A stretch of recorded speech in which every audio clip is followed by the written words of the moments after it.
Selamat sore semuanya rekan-rekan media. Hari ini kita kedatangan keluarga almarhum Vina. Yang pertama sebelah kiri saya adalah siapa namanya? Marliana, kakak almarhum. Hah? Marliana. Marliana Marbun. Marliana. Gua kira Marbun, soalnya istri gua markanya Marbun. Marliana ya? Iya. Kakak kandung almarhum. Iya. Ya, kakak kandung dari Vina. Iya. Bapak? Siapa? Wasnadi. Wasnadi, bapak kandung almarhum. Ibu? Sukaisi, ibu kandung dari almarhum. Dan yang ganteng ini, tapi saya lebih ganteng. Dirat. Hah? Dirat. Dirat, produser yang bikin film ini. Oke. Dirat. Agar lebih terorganisir, saya akan mencoba dengan mengajukan pertanyaan yang mewakili kalian. Karena kalau kalian nanti terlalu kemana-mana, kurang terlatih sebagai wartawan seperti aku. Oke, kejadiannya tanggal berapa? Kamu bersaudara berapa orang? 4. 4 orang. Kamu nomor berapa? Saya nomor 2. Almarhum? Bungsu. Paling umur berapa dia pas kejadian itu? 16 tahun. 16 tahun. Itu tanggal berapa? Tanggal 27 Agustus 2016. Kejadiannya pertama dia dibonceng sama cowok yang juga almarhum. Iya. Dari mana ke mana berangkatnya? Dari rumah, izin mau main. Mau main, dijemput sama cowok ini? Iya. Oke. Mau jam berapa itu kejadian? Habis Isya kalau nggak salah. Oke, habis itu nggak tahu lagi beritanya? Iya. Nggak tahu lagi beritanya. Baru tahu kemudian bahwa almarhum sudah meninggal. Berapa lama kemudian? Di jam setengah 1 malam. Malam itu juga. Iya, di malam itu. Yang kasih tahu siapa? Ternyata yang ngasih tahu itu pelaku Hah? datang ke rumah. Awalnya kan nggak tahu itu pelaku ya. Datang ke rumah. Pelaku yang juga udah divonis. Iya. Datang Dia ke bilang rumah. apa? Dia bilang Vina kecelakaan. Oke. Ya, terus bapak sama kakek itu datang ke rumah sakit. Di situ masih ada napas sih sebentar, terus lama dia meninggal. Nama pelaku yang datang ke rumah itu siapa? Saya kurang tahu ya. Soalnya yang ngadepin waktu itu bapak. Ada, Bapak tahu? Nggak ingat ya? Nggak ingat. Kok dia bisa tahu rumahnya Vina dari mana? Mungkin dia tahu dari yang lain mungkin. Oh, jadi nggak kenal kalian identitasnya? Iya, nggak kenal. Oke. Kemudian kalian ke rumah sakit dan meninggal. Iya. Kemudian sementara benar awalnya kata polisi kecelakaan tunggal. Ya, waktu datang ke rumah sakit itu kan di situ ada polisi tuh bilang katanya kecelakaan tunggal. Oke. Kemudian, oke terus. Keluarga percaya karena yang bilang kan polisi ya, jadi langsung dibawa aja. Emang waktu tiba di rumah sakit masih bernapas almarhum, Iya, masih. tapi nggak sempat ngomong, nggak sempat ngomong. Nggak sempat ngomong karena dia udah keluar darah banyak. Kalau yang cowok Kalau yang cowok udah meninggal di tempat. meninggal di tempat. Cover itu Oke. Mulai akhirnya kasus ini terbongkar dari mana? dari kecurigaan kami di 3 hari almarhum. Sesudah 3 hari almarhum apa yang terjadi? Saya ngambil HP almarhum korban itu masih utuh semua.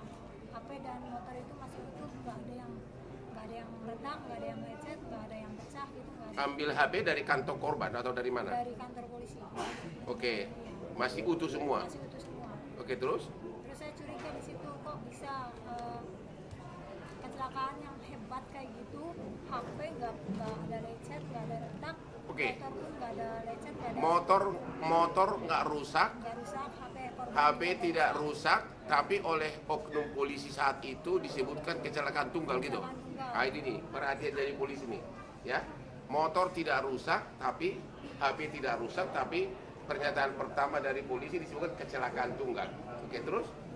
Terus saya pulang, saya sama keluarga yang lain tanda tanya di situ, cuman Iya. kami keluarga nggak ngerti apa-apa, cuma Iya. tanya-tanya aja. Terus malamnya itu jam 1 malam saya ditelepon sama abangnya temennya bahwa bilang kalau almarhum adik kamu masuk ke tubuh ponakannya. Jam 1 malam saya datang sama bapak itu ke sana. Oke, jam 1 malam hari ketiga, Ketiga kalian ditelepon oleh abangnya abangnya yang kesurupan itu. Iya. Namanya siapa? Linda. Oh, Linda kesurupan. Berapa jauh rumahnya dari rumah kalian? Berapa jauh sih? Satu kampung, 2 kampung? Enggak. Ya pokoknya kalian pergi ke rumahnya. Iya. Terus ditelepon sama abangnya, katanya Linda kesurupan gitu. Ya, adik aku nggak mau pergi sebelum ada yang disampaikan Oke, akhirnya kalian datang ke sana. ke sana. Kamu ikut Saya sama bapak. sama papa. Terus apa yang kau lihat? Di situ almarhum cerita semuanya kejadiannya, bahwa bilang dia itu jangan terkecoh sama polisi mbak. Saya bukan kecelakaan. Kalau saya kecelakaan pasti baret semua saya. Di situ saya nggak baret mbak apa. Dia cerita semuanya. Cerita bahwa, Si yang kesurupan Linda ini ngomong begitu. iya. Terus apalagi yang dia ngomong? Ngasih tahu bahwa dia diperkosa, Diperkosa, dibunuh, dibunuh. disiksa gitu, kayak dipukul balok, dipukul batu gitu dia. Yang merkosa itu benar 13 orang katanya. 11. 11. 11. Katanya nggak semuanya. Apa? 11 orang yang pelaku, cuman nggak semua perkosa. Oke, ada berapa orang yang perkosa nggak tahu? Lupa saya. Oke, terus apa lagi yang dicerita? Ya terus dia disiksa kayak dipukul batu, dipukul bambu gitu. Dan semua Sama semua yang diceritain sama dengan dengan kondisi tubuh mayat, si korban. mayat almarhum. Padahal si Linda yang kesurupan ini tidak pernah melihat Ya, mayatnya. belum datang, dia justru Belum pernah lihat mayatnya gitu loh. Terus kemudian akhirnya kok bisa sampai akhirnya polisi kemudian merubah angkapannya dari kecelakaan tunggal menjadi penganiayaan dari mana? Hanya gara-gara rekaman ini? saya kasih rekaman itu, terus bukti bahwa HP almarhum adik saya masih utuh, terus motor juga masih utuh, itu saya kasih semua foto-fotonya ke bapaknya almarhum yang cowok. Ya. Terus gak lama Bapaknya almarhum juga polisi. polisi, Pangkatnya apa? saya kurang tahu, Di Polres di Polres Cirebon. Cirebon. Oke, akhirnya dikasih. Oke, terus Terus dikasih apa? Itu bapaknya almarhum yang cowok.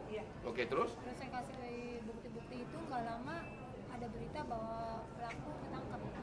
yang ditangkap 8 orang. Nggak langsung 8 orang, itu 7 orang dulu. 7 orang dulu. Baru nyusul satu lagi 8. Oke. Terus itu. Udah itu aja. Terus Oke. yang sisa 3 sampai sekarang saya belum dapat kabar. Dari mana Anda tahu? Banyak di media menyatakan yang 3 DPO ini katanya bapaknya polisi, benar nggak itu? Dari rekaman almarhum adik saya sih bilangnya seperti itu. Cuman makanya saya tidak membenar belum. Oh, belum pasti gitu. Iya. Hmm. Masih dicari tahu kebenarannya kalau yang Hmm. itu. Oke, ada lagi yang mau ditambahkan? Hmm? Saya cuma minta Kapolri sama Kapolda mengusut tuntas. Oke, dari Bapak ada yang mau diutarakan, silakan Pak. Bapak siapa tadi Pak? Terima kasih ya Pak.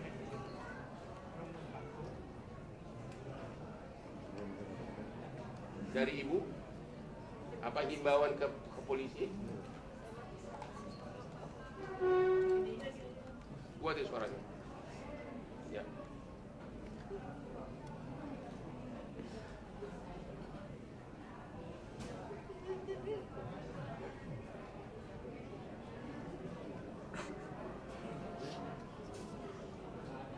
Ini mengucapkan terima kasih kepada Pak Hotman Paris, kepada Pak Dera, pada netizen se-Indonesia yang sudah mau membantu menaikkan lagi kasus ini, membantu supaya Oke. terungkap. Tadi saya telepon sama apa pakainya? Itu siapa? Yang polisi tadi? Kanit Pak. Ya, siapa namanya? Denny. Tadi saya bicara dengan Kanit Ya, Denny di Polda Bandung. Jabar. Ya di Bandung, bukan di Tomohon. Ya. Polda Bandung ada hal yang menarik pernyataan dari si Denny ini, Kanit dari Polda Bandung. Dia bilang kasus ini rupanya sudah dilimpahkan dari 2016 ke Polda dari Polres Cirebon. Nah, yang menarik adalah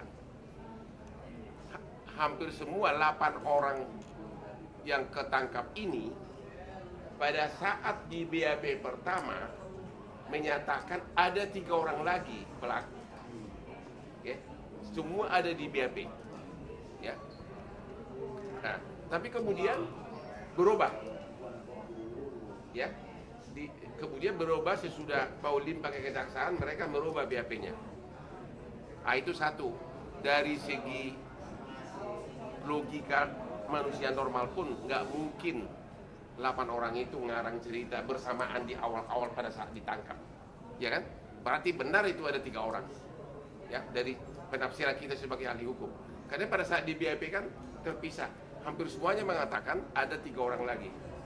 Tapi pada saat dilimpahkan ke kejaksaan, mereka merubah BAP sehingga diduga ada pengaruh di sini. Ada pengaruh di sini sehingga 3 orang ini bahkan sampai sekarang seolah-olah alamatnya tidak jelas, padahal itu harusnya di BAP itu ada, ya. Dan jadi himbauan kami kepada Bapak Kapolri adalah ini ada sesuatu yang tidak beres di penyidikan di awal. Kalau 8 orang pelaku sudah menyatakan ada 3 orang lagi sebagai pelaku yang lain dan itu bersamaan semua dalam BAP terpisah, ya, nggak mungkin itu karangan, nggak mungkin itu koinsiden. Tapi kemudian kok bisa di BAP berikutnya pada saat di BAP akhir, pada saat pelimpahan mereka merubahnya seolah-olah menyangkal bahwa keterlibatan 3 orang ini, ya. Yang kedua, pada saat ini produser Diraj pada saat mau syuting, ya, boleh diceritakan nggak ada oknum polisi yang datang menghalangi agar jangan dilanjutkan syutingnya? Ya, saya pada saat itu nggak ada di lokasi, tapi kebetulan tim saya yang bilang, dan sebelum datangi saya datangi ke keluarga dulu, ya. Menatakan apa? Bilang apa? Oknum polisi bilang apa? Dia mengaku polisi dari mana? Dia nggak bilang sih dari mana, cuma dia bilang info aja. Pakai seragam atau pakai apa? Nggak pakai baju bebas. Baju bebas. Ya. Oke. Dia bilang kenapa disetujuin bikin film? Harusnya jangan, nanti bikin jelek polisi. Jadi nggak tahu pasti apakah dia polisi atau intel polisi. Tapi dia mengatakan bikin nama jelek polisi. Dia bilang begitu. Ya. Nantinya image-nya jelek. Saya bilang saya tidak menjelekkan, saya bicara jujur. Memang 8 tahun sampai 8 tahun sekarang 3 ini kemana? Kabarnya seperti apa? Gitu. Saya tidak bermaksud untuk menjelekkan. Kalau yang datang ke lokasi syuting, Ya, tim saya. timnya dibuka juga agar dilarang juga untuk Ya, syuting. salah satu. Nah, berarti ini semakin menguatkan ada orang yang tidak ingin identitas 3 orang ini terungkap. Jadi himbauan kami kepada Bapak Kapolri dan Bapak Kapolda Jabar agar kasus ini dibuka ulang, penyidikannya khusus terhadap 3 tersangka, dan agar diamankan semua BAP dari 8 terpidana ini yang menyatakan bahwa 3 orang pelaku ini yang sudah DPO terlibat. Ini pasti ada pengaruh besar dari oknum aparat di daerah Jawa Barat ini, ya, karena 8 orang pelaku menyatakan ada 3 lagi pelaku, tapi kok bisa mereka merubah BAP-nya bersamaan lagi merubahnya? Ada apa? Kita sebagai ahli hukum udah tahu lah, nggak usah pakai ahli hukum, orang biasa pun tahu itu. Kalau rame-rame mengakui ada keterlibatan 3 orang, itu bukan karangan, itu bukan koinsiden, dan nggak ada alasan mereka untuk ngarang, ya. Jadi himbauan kami agar kasus ini khususnya identitas 3 orang ini bisa ketahuan, agar keluarganya mulai dipanggil untuk di BAP. Bila perlu semuanya narapidana ini di BAP ulang, ya, di BAP ulang untuk mengetahui 3 identitas ini, 3 identitas yang DPO ini, karena ini sangat menyentuh rasa keadilan kita di Indonesia ini. Masih ada lagi nggak? Ada yang mau diterangkan lagi? Ya, jadi intinya kalau saya bicara dari film, intinya kalau nggak ada film ini kan kasihan keluarga. Udah 8 tahun kasus sudah terkubur, ya. Dan dengan adanya film ini bisa didampingin oleh pengacara top, ya kan, dan Polda Jabar juga udah beri statement kemarin. Semua dorongan dari netizen. Awal saya ketemu kalian kan tidak bisa senyum seperti sekarang. Jadi intinya ya itu itulah, semoga keluarga mendapatkan Itu keadilan. filmnya udah tayang ya? Lagi jalan, lagi tayang Pak. Di Jakarta kapan? Lagi main. Lagi main di bioskop mana? Saya di sini ada nggak yang cocok dari Asprigo untuk nonton? Ya, lagi main. Udah, Yang baju merah? ya. Udah 6 hari Pak. Udah 6 hari ya, oke. Jadi 7 hari. Ya. untung dulu dong. Oke, namun demikian, tentu tetap terima kasih karena gara-gara itulah kasus ini, pengais keadilan ini. Bayangkan coba, mereka sendiri nggak tahu kejadiannya. Mereka kok waktu pertama kali disebutkan kecelakaan tunggal, yang mengatakan itu adalah oknum polisi, padahal motornya nggak rusak, handphonenya nggak rusak. Jadi dari awal ini sudah ada suatu kurang seriusan penanganannya. Tapi perlu dijelaskan bahwa polisi minta diotopsi kan Dari pihak pengadilan. dari pihak pengadilan, diambil lagi diotopsi. Diotopsi ya? Iya, karena itu ada dalam cerita film. Oke, terus gimana coba? Jadi waktu yang memerintahkan otopsi itu siapa? Dari pihak pengadilan katanya sudah otopsi biar pernyataan menguatkan pernyataan bahwa memang di dalam kemaluan korban sudah ada sperma. Jadi diotopsi sesudah berapa lama meninggal? Otopsi 9 hari. Oh, bukan pengadilan tuh. Oh, berapa yang merintahkan siapa ya? Pokoknya ada perintah otopsi, 9 hari dia sudah meninggal. Iya. Oke, kan belum sampai ke pengadilan. Tapi akhirnya diotopsi benar bahwa memang adalah bukti penganiayaan ada, termasuk pemerkosaan juga ada. Oke, sekarang silakan bertanya. Dari mana? Oke Bang, dari Paragram Bang. Nah, Saya mau pertama, kalau mengumumkan DPO harusnya nggak boleh samar-samar dong. Ya, jadi itu yang kami himbau lagi kepada Polda Jabar, tolong segera dilakukan. Makanya saya bilang tadi penyidikan ulang. Karena apa? Hampir dalam semua tindak pidana yang DPO, apalagi orang Indonesia, dia selalu pulang ke keluarganya, selalu menghubungi keluarganya. Jadi kalau identitasnya tahu, jejak digitalnya gampang didapat. Apalagi 8 tahun. Contoh nih, ini ada contoh nih. Ini tidak pidana kekecilan. Waktu restoran kita Hotman yang di Tajur Bogor, manajernya bawa kabur uang penjualan 2 malam 110 juta. Dia dari pindah dari hotel ke hotel, sesudah dia terlibat judi online. Ketahuannya dari jejak digital. Dia mesan nomor baru dan sebagainya, pakai nick KTP yang lama sama emailnya, itu bisa langsung kesambung ke Polres Bogor. Dari situ ketahuannya, hanya gara-gara memakai email dan nicknya dia untuk, saya nggak tahu apa dia pesan nomor baru atau tidak. Makanya dari dia bilang tadi bahwa bagaimana bisa mengumumkan DPO kalau belum tahu identitasnya. Yang kedua, harusnya kan kalau memang sudah tahu, keluarganya dipanggil agar ketahuan, ya. Itu jejak digitalnya itu bisa dapat dari keluarganya. Tapi kalau siapa yang di DPO kan nggak tahu, ya kan? Ya ini yang saran kami kepada Polda Jabar, tolong agar BAP yang pertama dulu, di mana waktu si 8 pelaku ini yang sudah narapidana ini mengaku, itu dikumpulkan semua. Dan juga bila perlu di BAP ulang sebagai saksi mereka ini. Ya, itu. Yang kedua apa tadi? Oke, bukti rekaman itu jelas bukan bukti, tapi itu hanya sekedar petunjuk. Ya, bukan bukti satu. Ya, hanya sekedar petunjuk, tapi melihat sinkron semuanya dengan keadaan apa yang dia ceritakan di dalam kesurupan itu persis sama kejadian apanya yang dialami oleh korban. Itu hanya bukti petunjuk. Ya, nggak bisa dipakai sebagai bukti yang sah. Ya, tapi yang paling utama adalah pengakuan dari 8 orang itu waktu dia BAP pertama. Yang ketiga apa?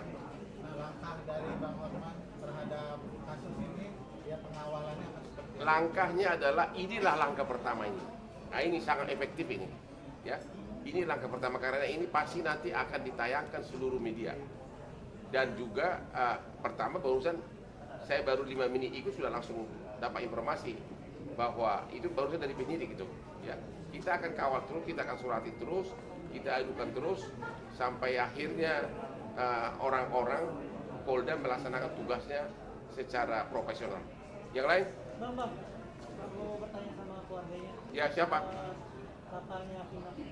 Tadi saya sempat mendengar Dari otopsi itu dari pihak kepolisian, nggak tahu pihak kepolisian, nggak tahu pihak pengadilan, saya nggak ngerti lah. Pokoknya memang ada perintah untuk otopsi di 9 hari itu. Terus yang kedua jadi apakah dari Polda Jabar sendiri sudah ada upaya untuk mengungkap 3 pelaku yang ini yang masih buron ini?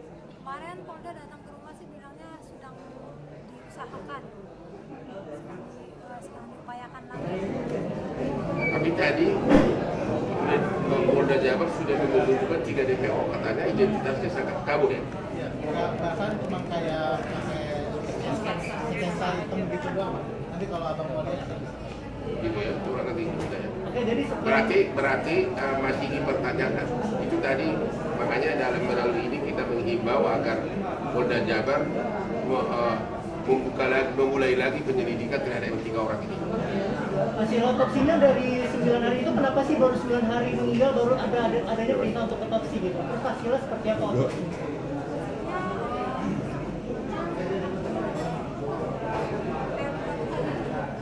Sudah pasti adalah karena korban penganiaya, makanya di persidangan terbukti semuanya dihukum seumur hidup kecuali yang di bawah umur cuma 8 tahun. Dan itulah bukti bahwa memang penganiaya itu sudah merupakan bukti bahwa memang benar bukan kecelakaan tunggal. Ya, alasannya setelah 9 hari diotopsi itu kenapa? Alasannya Mereka nggak tahu, saya tahu detail itu. Orang ini kan orang rakyat kebanyakan nggak tahu lah sampai detail itu. Itu mungkin ditanyakan kepada Polda Jatim, karena ternyata kasus ini langsung dilimpahkan 2016 ke Polda Jabar. Apakah dari hasil otopsi itu ditemukan adanya bekas-bekas pemerkosaan dari jenazah Firna? Ya, didengar di sidang ada. Apa aja buktinya? Cuma lu tahu apakah berkompensasi? Iya. Ada spermanya. Itu Anda tahu itu didengarkan di sidang. Oh, di persidangan terungkap bahwa hasil otopsi di tubuh bagian intim dari si korban masih ada sisa-sisa sperma. Ya, silakan. Datang ke rumah katanya. Jangan dilanjutkan syutingnya gitu ya. Itu tahun lalu ya pada saat syuting. Ya. Tapi Pak, setelah filmnya naik,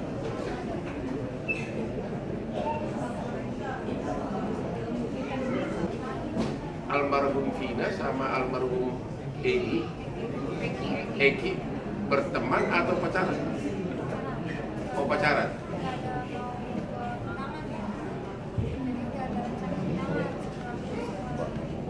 Oke. Ada nggak dari pelaku ini yang cemburu atau cintanya ditolak atau apa?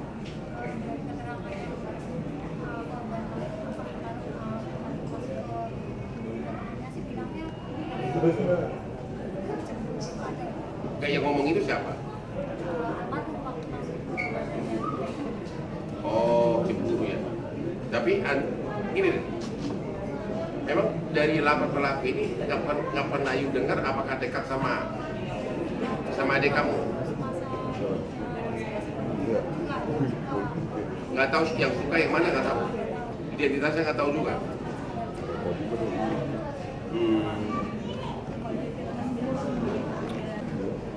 Bang akan menghadirkan keluarga Eki itu nggak sih Bang? Apa? Selama ini kan yang pihak temannya Bang Vina itu kan nggak pernah keluarganya dihadirkan. Mungkin nanti ini kan baru pertama kali, ya kan?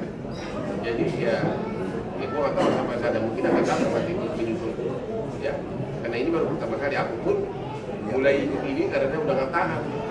Setiap malam ada jutaan netizen ganggu saya di WA saya bunyi terus, ya bunyi terus. Gua kira gara-gara video viralnya si Tante MB yang dia bilang tidak butuh cowok, ternyata Vina melulu. Akhirnya itu saya itu setiap malam itu harus disalin, kalau nggak disalin seluruh Indonesia pengaduan itu datang, ya termasuk yang saya ini WA sama DM saya itu penuh mengenai Vina. Aku sendiri nggak tahu kasusnya, jujur aja Langsung saya suruh tim Neo riset, akhirnya baru mulai tertarik.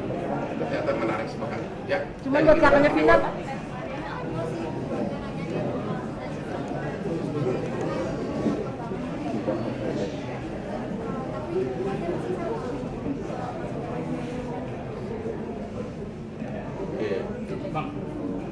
Ya. Beralih dari CNN. Kalau nggak ada film ini gimana keadilan untuk mereka? Ini semua kan kita di sini juga kena film ini. Jadi itu nilai positif itu yang harus dilihat. Banyak netizen itu nggak nonton tapi mereka hanya bilang itu keras. Tapi itu sebenarnya apa yang terjadi dengan almarhum dan juga disetujui oleh keluarga. Dan sudah divonis seumur hidup, itu mau saya dilakukan lagi. Ya. Jadi sudah sesuai dengan ini kan? Hanya kecuali yang 3 orang itu. Kan udah seumur hidup, berarti benar-benar itu sudah pembunuhan serius. Kalau seumur hidup, kita dulu. Kalau seumur hidup berarti oleh hakim itu dianggap pembunuhan berencana. Ya 340. Kita belum baca putusannya ya. Ya berarti kemungkinan besar ada hakim yang menemukan ada motivasi. Karena nggak mungkin seumur hidup kalau bukan pembunuhan berencana. Ya, karena berarti seumur hidup ya. Ya berarti kita harus cari putusannya. Masih ada? Berarti Emang jarak main. ada pelaku yang tiba-tiba tahu rumah kita itu. Ya mungkin kalau tahu atau dari awal sih nggak tahu. Karena memang almarhum itu nggak pernah main kalau ada yang sama. Nah itu makanya kita akan mencari putusannya dulu karena kenapa hakim menjatuhkan hukuman seumur hidup? Berarti pembunuhan berencana. Kalau berencana berarti kenapa? Itu loh.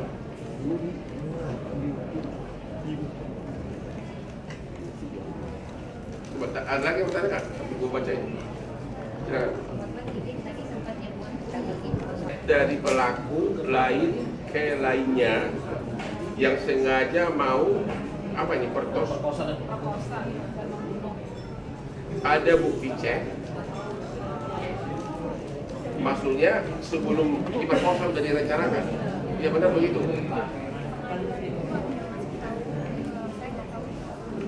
Kalau dengar sendiri nggak?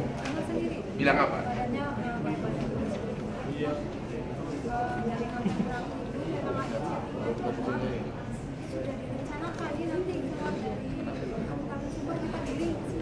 Oh, berarti saksi ya, saksi.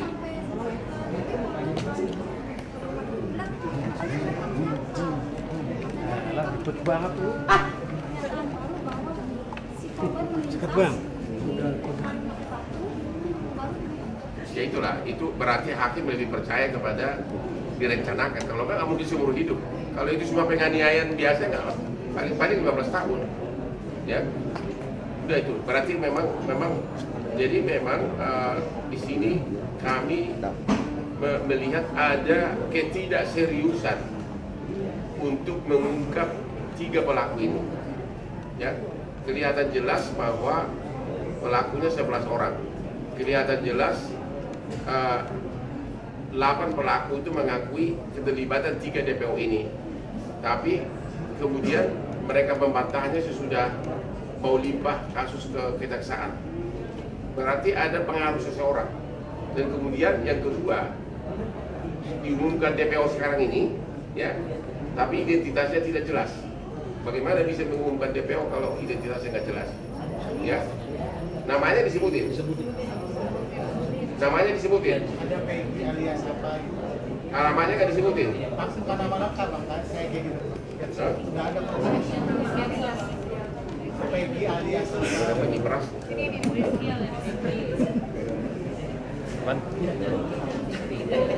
Benar tuh bang,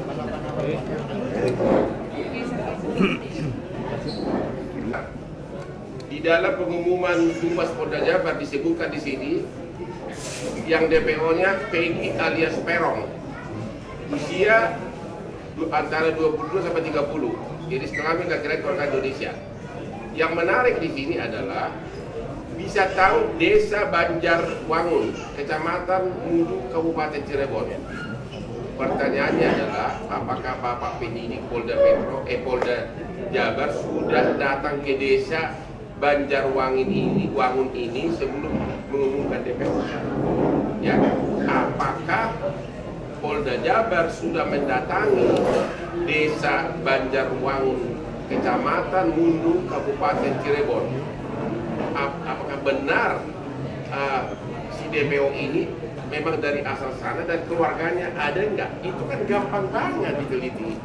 Oleh karena itu dalam kesempatan ini melalui media ini kami memohon bantuan dari Kepala Desa Banjarwangun, Kecamatan Mundu, termasuk juga camatnya Kabupaten Cirebon, agar Bapak berkenan untuk mengecek wargamu ada enggak warga bernama Peggy alias Perong dari desa Anda yang mungkin juga sudah menghilang, tapi keluarganya ada, ya. Ada 3. Jadi pertama Peggy alias Perong, desa Banjarwangun, Kecamatan Mundu, Kabupaten Cirebon. Ya, mohon kepala desanya dan camatnya untuk meneliti warganya. Satu lagi Andi, bukan ada nama apa nih? Andi, usia 23 tahun sampai 31, antara 23 sampai 31, laki-laki. Tepat tanggal lahir juga sama, desa Banjarwangun, Kecamatan Mundu, Kabupaten Cirebon. Mohon kepala desa, camat mencari, meneliti di desa kamu ada yang nggak pernah laki-laki bernama Andi. Satu lagi bernama Dani, umur 20 sampai dengan 28 diperkirakan. Sama juga dari desa Banjarwangun, Kecamatan Mundu, Kabupaten Cirebon. Jadi Bapak penyidik Polda Jabar, khususnya Direktur Pidana Umum dan Kapolda, tolong benar-benar penyidik segera mendatangi desa ini. Ini desa ini jauh nggak dari kampungku? Berapa jauh? 10 kilo, ya. Jadi gini, nama ini dapat dari siapa sama desa ini? Berarti ada kan diberkaskan? Itu loh. Ya kenapa nggak diturunkan tim ke sana? Bapak Kapolri, ini wargamu ini benar-benar menangis ini, Bapak Kapolri, kasihan ini. Nama desa TPO ini ada semuanya. Kenapa penyidik belum turun ke sana? Terima kasih.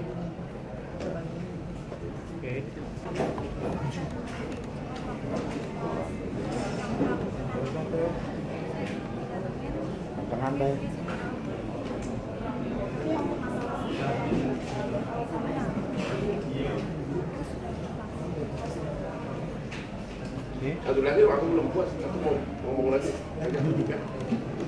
Bikin rekap udah. Yang tadi satu. Biar seluruh warganya diumumin. Himbauan dari tim Hotman 911 dan juga keluarga almarhum Vina kepada camat, kepala desa dan seluruh warga desa Banjarwangun, Kecamatan Mundu, Kabupaten Cirebon. Ada 3 orang yang diduga sebagai pelaku penganiayaan menimbulkan meninggalnya Vina dan juga pemerkosaan, katanya berasal dari desa kalian, yaitu bernama Peggy alias Perong, Andi, dan Dani. Kalau memang 3 orang ini benar berasal dari kampung kalian, mohon segera dikasih tahu ke kepolisian dan juga kepada tim Hotman 911 di Instagram Hotman Paris Official agar segera dilakukan pencarian. Benar nggak 3 orang ini pernah tinggal di kampung kalian? Dan kedua, apakah keluarganya masih tinggal di sini? Keluarga dari 3 orang yang diduga pelaku pembunuhan dan pemerkosaan ini. Terima kasih dan bantuan kalian sangat diharapkan, ya, sangat diharapkan. Ya, terima kasih. Bahwa salah satu pelaku ini adalah orang tuanya dari oknum kepolisian, tapi itu belum ada kepastian. Terutama yang DPO ini, ya. Namun kita ada kecurigaan karena apa? Karena kok bisa gitu? Enggak, sepertinya masih kurang dilakukan penyidikan serius atas 3 orang ini. Jangan-jangan belum pernah ke desa itu, tapi DPO sudah diumumkan. Jangan-jangan, kita belum tahu. Kalau benar sudah diumumkan DPO oleh Humas Polda Jabar, tapi belum pernah ke desa itu, pertanyaannya, ada apa ini? Pasti ada sesuatu rumput yang bergoyang. Harus viral dulu, Bang. Ya makanya, kalau sampai Polda Jabar berani mengumumkan bahwa 3 DPO ini berasal dari desa ini, tapi penyidiknya belum pernah ke desa itu, minimum akhir-akhir ini, berarti ada pertanyaan besar, ada apa? Oke, sudah terjawab ya? Pengumuman resmi institusi penyebutan nama desa, berarti kemungkinan besar itu benar. Ya.